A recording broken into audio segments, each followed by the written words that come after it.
on the relationship. Sam Altman's OpenAI is all set to open its first office in India, in New Delhi. India is OpenAI's second largest market and one of the fastest growing after America. Apple is stepping up its manufacturing push in India with all models of the upcoming iPhone 17 series being assembled in India for the very first time.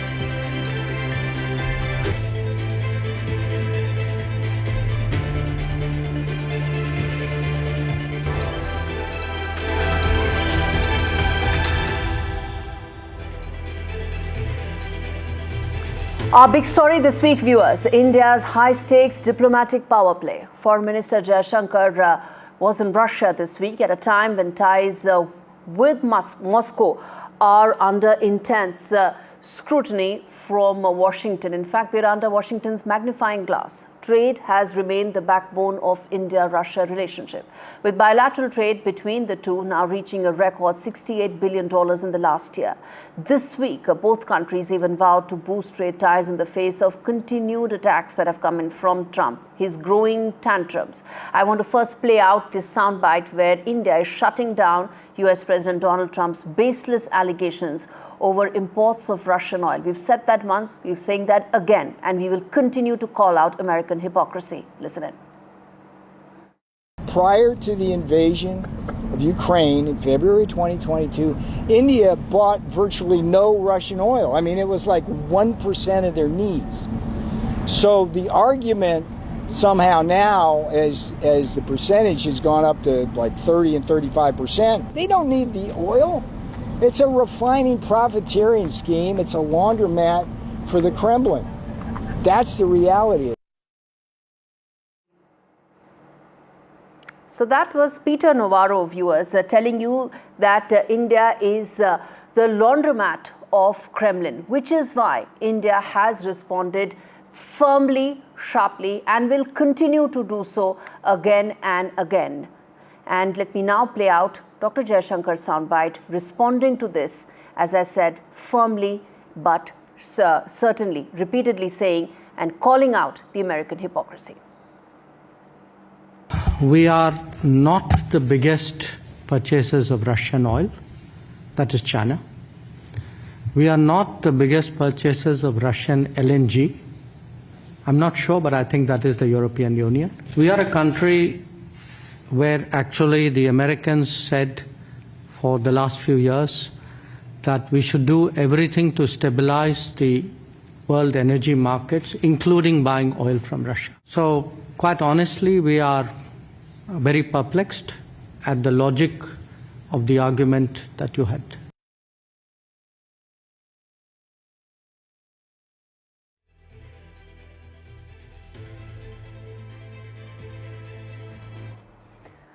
Now, US President Trump believes he's playing Russian roulette with the world. But at the end of the day, that isn't the case at all. It is the other way around. India is trying to ensure that it is able to keep all its diplomatic options open and able to ensure that New Delhi continues to master what really is it that it's doing, a high-stakes diplomatic game that it's playing, driven by one thing, which is securing national interest, and something that India has all along maintained. Now, let me put out some facts here for you, viewers, in terms of why is it that what India is doing in terms of managing its relationship with Russia, the trading relationship, which has its energy interest as its primary goal, and also at the same time ensuring it has its diplomatic maneuverability and diplomatic independence. Now, those numbers are on your screens. Imports of Russian oil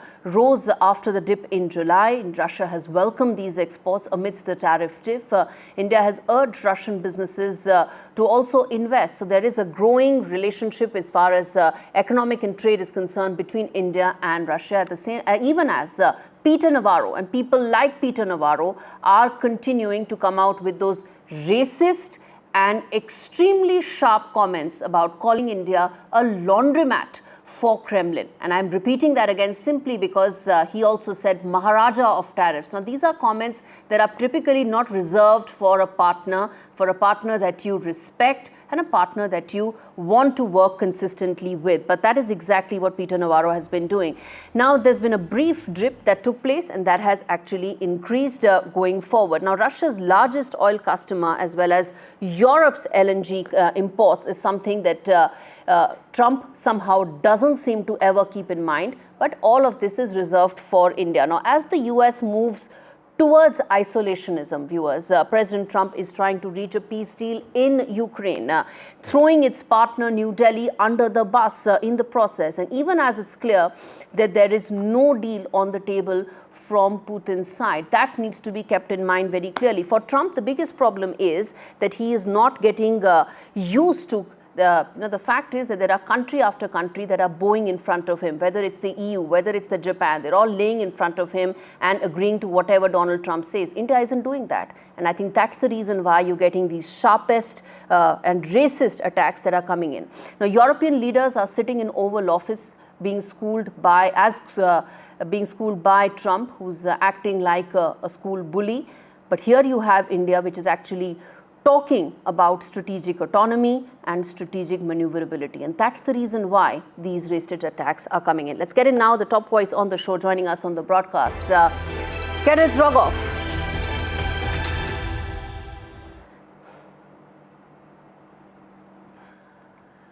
Trump tariff tantrums are growing. White House advisor Peter Navarro leveled fresh charges against India over its purchase of oil, alleging the country is a laundromat. Now, let's be clear, by Trump's yardstick, whole of Europe and China should come under the same definition. The fact that it's not tells you the hypocrisy and doublespeak, viewers. And we'll keep calling that out. We'll keep repeating that. Tariffs is a two-way street. These tariffs are going to hit the American economy as much as they're going to hit India. Let's let Trump be under no misgiving whatsoever. Let's get an American economist, Kenneth Rogoff, who's joining me to break this down for us, viewers. And let me start with you, Mr. Rogoff. Thank you so much for speaking to NDTV and taking out the time. Let me start by asking you in terms of how you think that these massive tariffs that have been leveled on India or any of the large economies as well, do you see this tariff war also having a huge impact on the American economy? Because this is a two-way street, and at the end of the day, this will hit the American economy as well. Well, I don't think there's any question that one of the biggest vulnerabilities of the U.S. economy is indeed the debt burden, which is now reaching its all-time record for federal debt anyway. And what's changed is that today interest rates are much higher. For years, particularly during the 2010s, the U.S. incredibly increased its debt. It went from 60% to 90% to 120%. And there were certainly people who said it's too high. But then many others said, oh, don't worry, interest rates will always be low. They'll never go up. In fact, many major economists, Larry Summers, Paul Krugman, Olivier Blanchard, Ben Bernanke, to name a few, were saying this. But of course, now they're higher. And when interest rates are higher, as anybody who borrows money knows, it's the Labour Party or the Republican Party to rein in these deficits that are adding to the debt. The deficit. Professor Rogoff, you are talking about They will certainly hurt growth over the long run. The U.S. economy has been the most successful economy in the world, and in large part, we've done that through our openness to trade, our openness to people, our openness to ideas. And Donald Trump wants to create an economy which is more self-sufficient. He says that all the time. And you can't have an economy at the level of strength that the United States is with self-sufficiency. Now, the tariffs, if they stayed at 15%, are already an obstacle to growth. They will absolutely slow down U.S. growth over the long run, and they'll also raise interest rates. But the kind of tariffs, the punitive tariffs that Trump's talking about on India, which is our ally after all, to bring tariffs to 50%, those are very, very destructive. I assume he thinks he won't actually have to do it, but it's still a pretty brutal thing to threaten the Indian economy with. Of course, he's doing that to Brazil also, and he's threatened other economies with that. Those kind of tariffs, that kind of war is very, very destructive. You are saying what many people, and in fact everybody in India agrees, which is that this Trump tariffs are going to come back and hit the economy as well. More so after the big beautiful bill that has been passed, which you spoke about, which you repeatedly mentioned in terms of how big a hit it's going to be for the American economy. So you take additional debt, and on top of that you have these tariffs. It's a recipe for disaster for the American economy. Now, I haven't even started about the de-dollarization that many, including BRICS countries, are now focusing on. Brazil is saying that. Russia is pitching in for it. China and India are also weighing in. What happens if this also comes in? What happens to the American economy then, Professor Rogoff? Well, absolutely. So de-dollarization or diversification away from the dollar, I don't think the dollar is going to disappear or anything's going to replace it, but there's diversification into other currencies, particularly euro, eventually the Chinese RMB, and frankly, cryptocurrency. And that diversification raises interest rates in the US. It makes it more difficult for the US to impose financial sanctions. If there's just one credit card company, say Visa, and Visa decides to cut you off, that's very damaging. But if there are other credit card companies like American Express and MasterCard, it doesn't matter so much. So as there's diversification away from the dollar, that's going to take that weapon away also. I think certainly the biggest concern for the United States would be that as countries conserve on their reserves, their holdings of treasury bills, and they will do that even if they don't substitute into other currencies. It's just less attractive. That also is going to raise interest rates. And coming back to the first issue we discussed, that's going to make the debt problem harder to resolve for the United States. So let me come back and ask you about the India-America economic relationship in the backdrop of those tariffs. We speak on the 23rd. 4 days from now is when the secondary tariffs, another 25%, will be imposed and will kick in from the 27th. How do you see the economic relationship then going forward between India and US? I mean, this is a very costly measure politically. I mean, economically, it's not as big as it seems because Russian oil now, the price India is paying is not that much less than the world market prices. We're in a time where there's a global oil glut to some extent, and it's not that severe. But the optics, the supposed friendship between Trump and Modi, India's, it's not good for that. I mean, India is the coming giant. China's growth is slowing down. India is accelerating. India is becoming or has become the fourth largest economy. It's extremely important. And, you know, taking this measure of basically beating up on India in order to impose sanctions, while understandable from one perspective, I think the Trump administration really underestimates the damage. They think they can just fix it. They think they can just say, just kidding, tariffs are going away. We never really meant it. But I think they underestimate how sensitive India rightly is to being treated this way. So I'm very concerned about that going forward. I think this is one area where the Trump administration may be doing lasting damage. He thinks he can fix it quickly. I hope so. I don't know. All right, let's leave it there, Professor Rogoff. I'm glad we agreed on at least two things. One is that tariffs will come back to hurt the American economy, in addition to the debt that it has taken, along with the fact that the political impact of these tariffs will be felt in the India-US relationship as well. Thanks much for joining me this week on India Sense.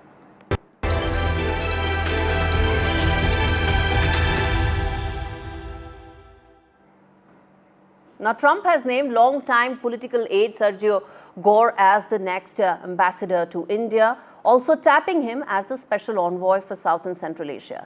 Though Gaurie lacks foreign policy experience, he's known as a trusted Trump loyalist. His nomination comes amidst rising tensions with New Delhi, primarily related to tariffs, which are now 50%, the highest in the entire neighborhood.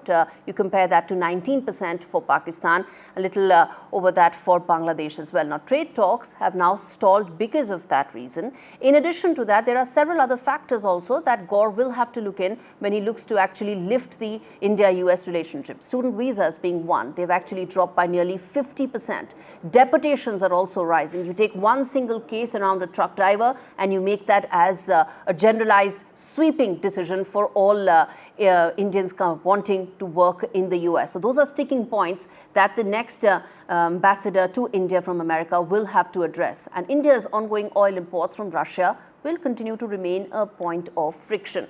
Now, Gaurie is tasked with repairing and reshaping ties with one of America's key partners in the region.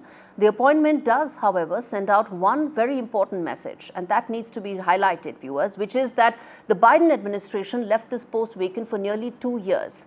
And Trump seems to be wanting to move quickly to ensure that whatever may be the hangover of his tariffs that he has imposed, 50%, does not lead to an impact on the overall political relationship with India, which is why in 6 months into his term, he has identified who will be the next ambassador to India from the US.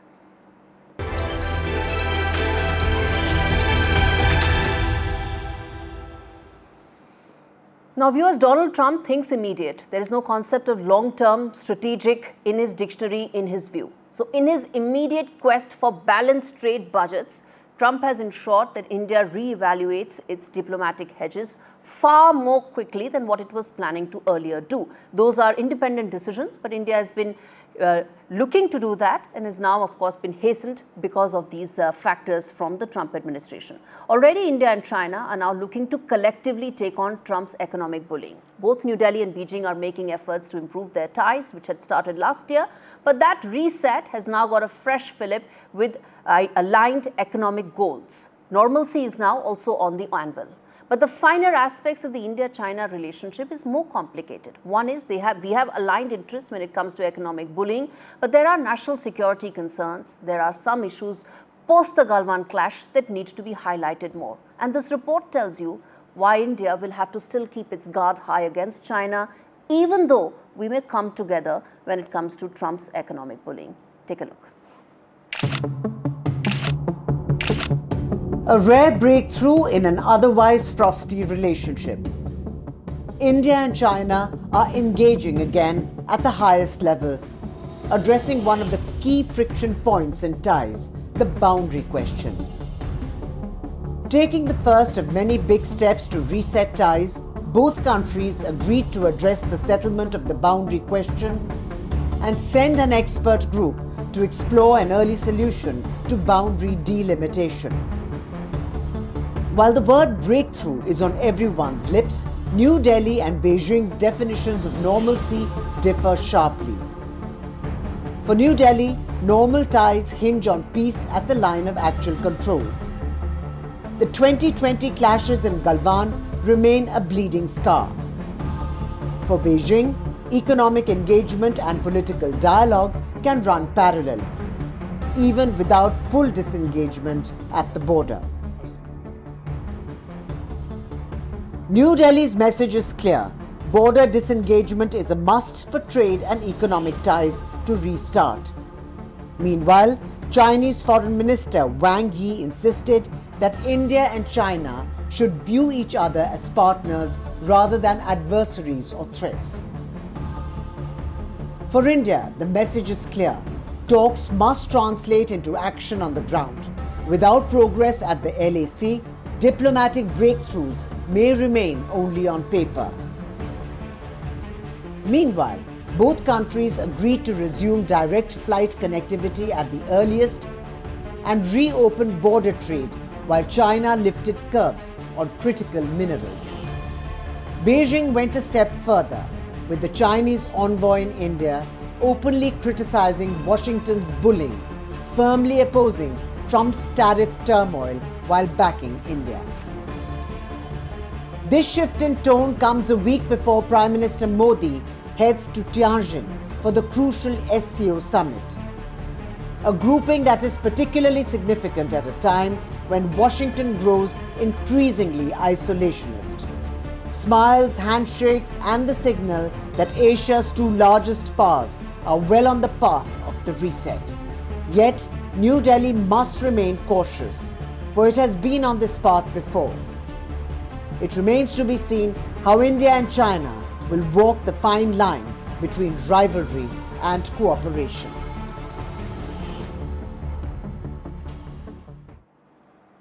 All right, viewers, on that note, we slip into a very short break. We come back on the other side of India Sense and tell you why this will be India's year of reckoning and what we should be doing to grab that opportunity. Stay with us. We come back with that story and more on the other side.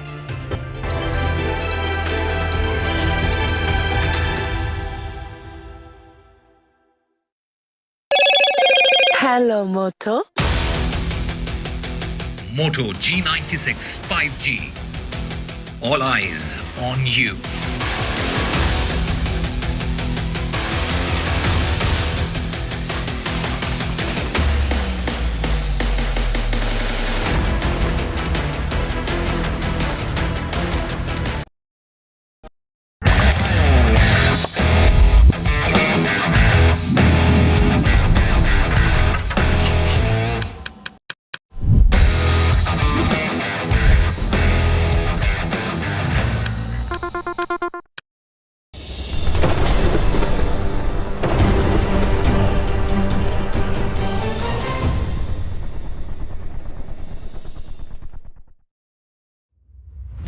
Tamil Nadu.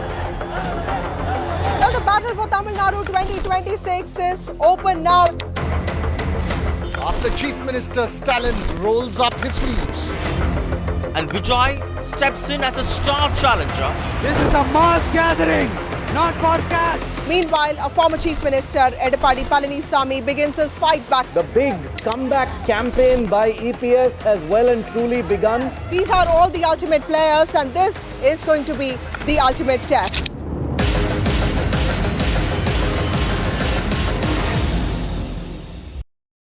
Rajasthan is history, culture, and much more.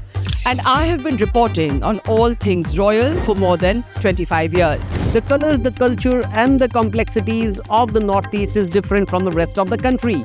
I have been bringing the Northeast closer to the capital for over 15 years. Madhya Pradesh is the heart of India, and I have been capturing its every beat for over 10 years, covering the corridors of power. What is said, what is left unsaid, and what it actually means for you and me. I have it all covered. Kashmir is often called paradise on earth, a region that has been in a state of flux from conflict to India's crowning glory. I have been reporting and decoding Jammu and Kashmir for last 3 decades.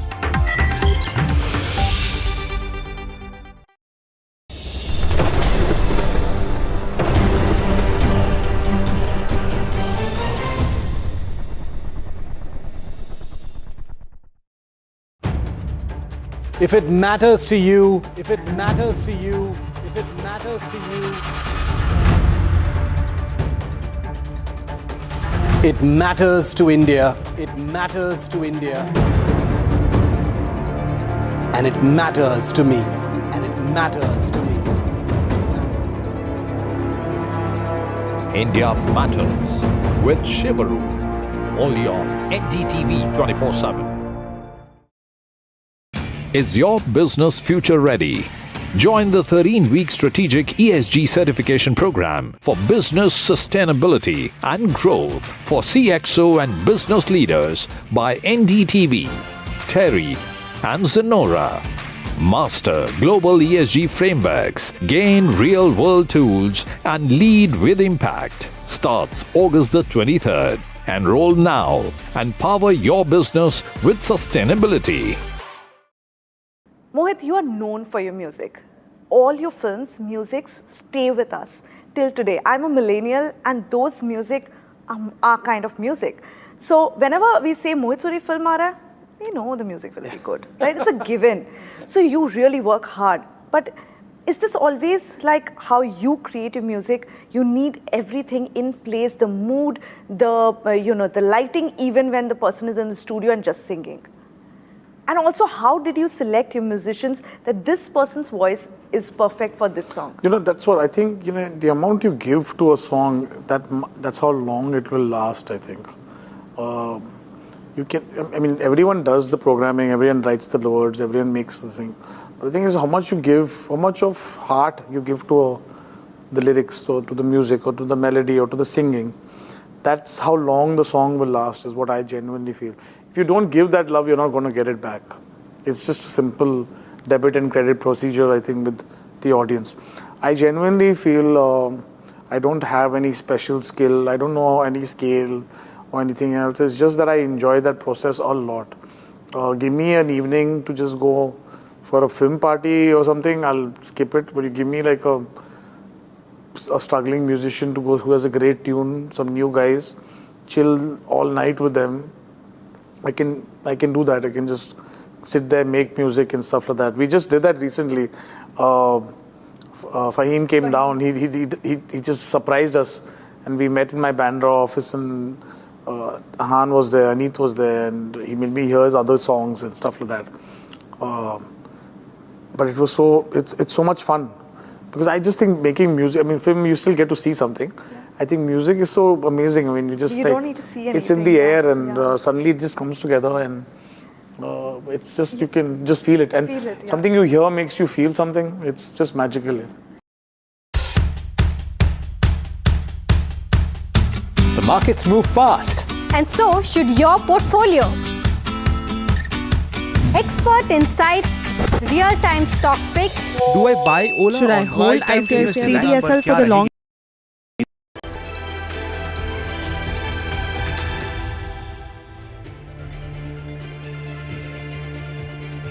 Now viewers, 2025 is going to go down in history as India's year of reckoning. We've been slapped with an unjustified, irrational, unreasonable 50% tariffs by the Trump administration. And we stood our ground, not bowing down to any pressure. And this is the time when we unleash the second set of reforms that will propel India to a 10 trillion, a 15 trillion, a $20 trillion economy. India has already started with a massive rationalization of GST rates. This will bring down costs of most goods, in turn bring down cost of living, and start a chain reaction of consumption and higher economic activity. But this is one aspect of what we need to do to unleash that second or third generation of industrial reforms. A 360-degree economic reform package is what India needs to bring about. It must make all efforts to attract top dollar, top investment, top investments around the world. And for that, we need to simplify our regulatory process. Multiple permits, many agencies, all that stifle MSMEs, they stifle startups, and both hold the key to India climbing up the manufacturing ladder. We need to modernize rules for our sunshine sectors. There's a reason why they're called sunshine sectors. They have massive growth opportunities. Whether it's tax, whether it's employment, whether it's incorporation, all those rules need to have a certain amount of flexibility for our sunshine sectors. They are the catalyst for growth. Whether it's renewable energy, whether it's defense industrialization and manufacturing at home, all of that needs to now account for a certain amount of flexibility. Already enough has been said as far as labor reforms are concerned. But where is our flexibility when it comes to our gig economy? We need to build that in. That's one of the and some of the areas that we can focus on to climb up that ladder. As I said, this is a year of reckoning, and we need to make good on the opportunity that lies ahead.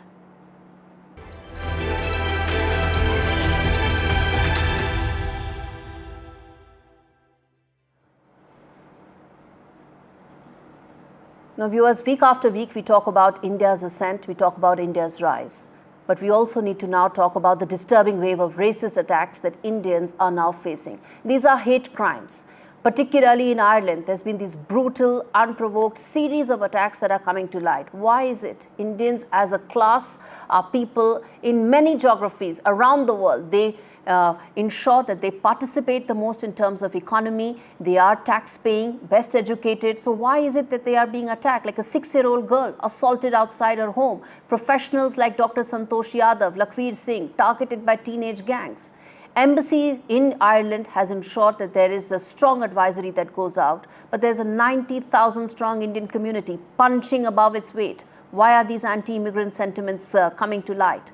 And why is it that protests are taking place when it comes to targeting this community? The reason for that is, as I said, this is a community that punches above its weight, and it will continue to do so. The onus now lies on agencies to ensure that they are not targeted.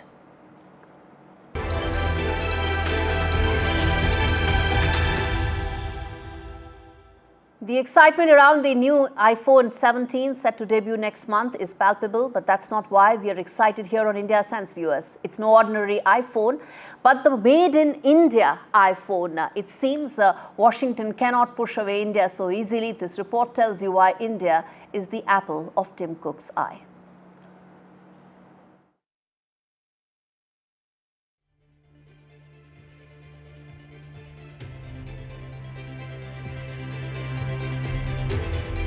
With that, it's a wrap. Thanks so much for watching.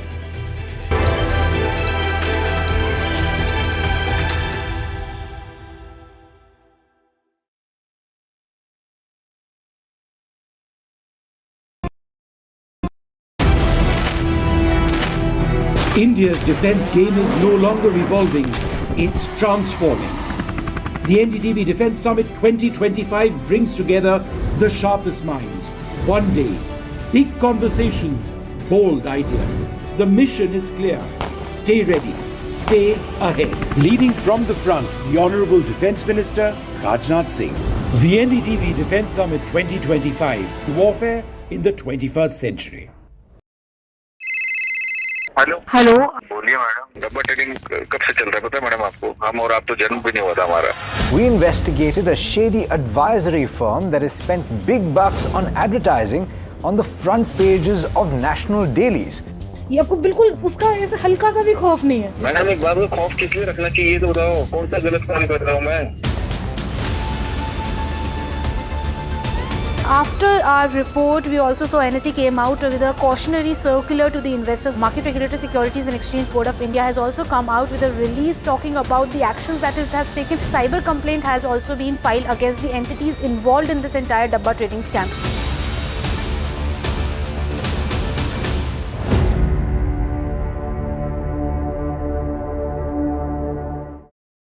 Pulling us Other into opposition this parties. They argue, I conclude. They deflect, I drill down. Stop.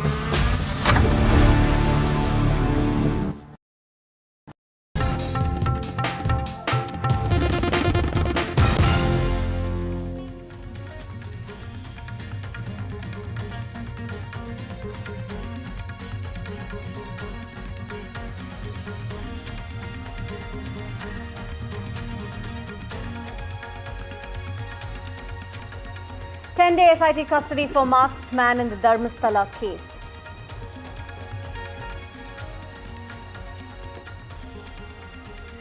Sujata Bhatt speaks to NDTV in the Dharmasthala case. She was the first complainant. She says that she was forced to make claims and that her daughter has not disappeared.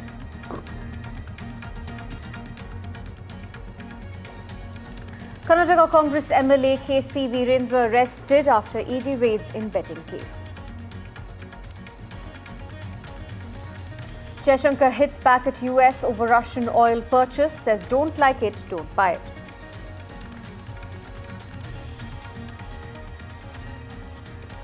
Vivek Agnihotri speaks to NDTV exclusively. Interview goes viral as he hits out at John Abraham on Kashmir files and says John must focus on his body.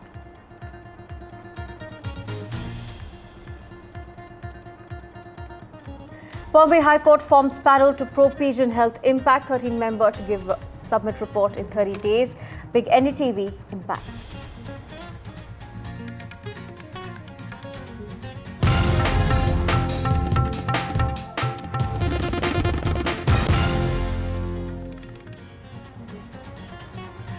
The Dharmasthala alleged mass burial case has taken an unexpected turn with the arrest of the complainant who had claimed to be a whistleblower.